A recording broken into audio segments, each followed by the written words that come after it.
We can study this matter best if we test by occult means the relationship of humankind with the realm just below it, with the animal kingdom. We know that over the course of evolution, humans have always caused animals pain, that they have killed animals.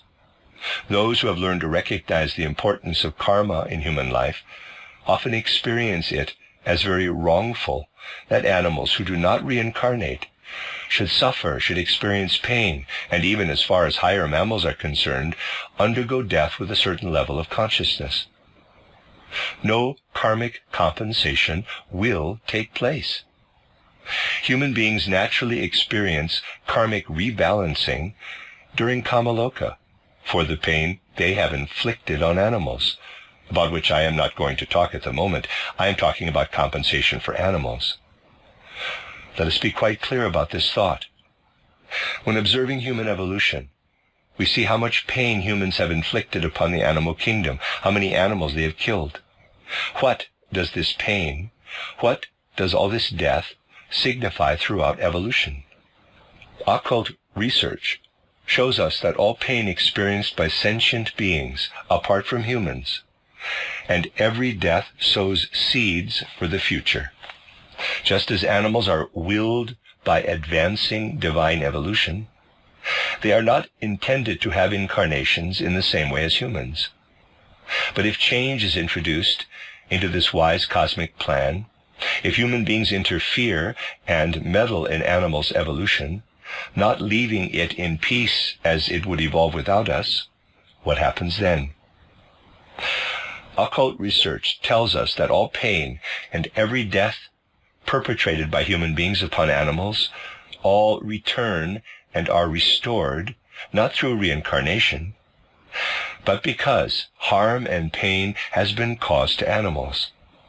Such pain and suffering elicits once more or restores their animality. Animals that have been dealt pain are not restored in the same form, but the element in them which feels pain does return.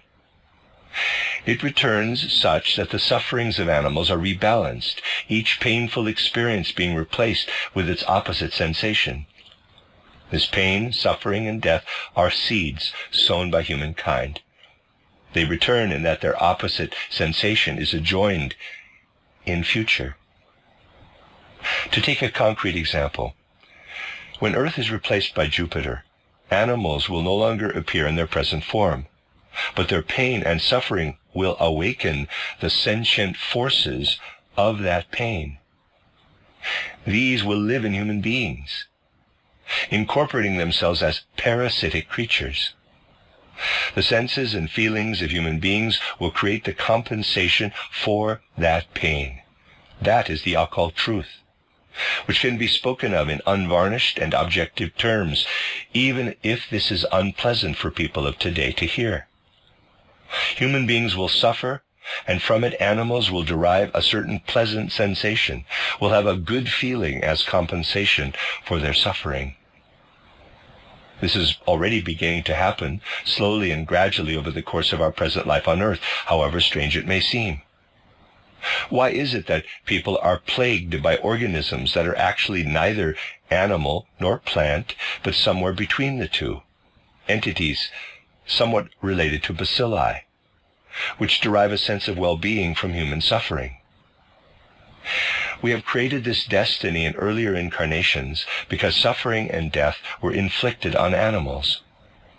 Because entities experience this throughout the ages, albeit not in the same form, they sense its compensatory rebalancing in the pain which human beings have to undergo. Thus all suffering and pain is absolutely not without consequence. It is the seed from which ensue the results of what has been caused through pain, suffering, and death. No sorrow, pain, nor death can occur without it activating something which later arises, bearing fruit.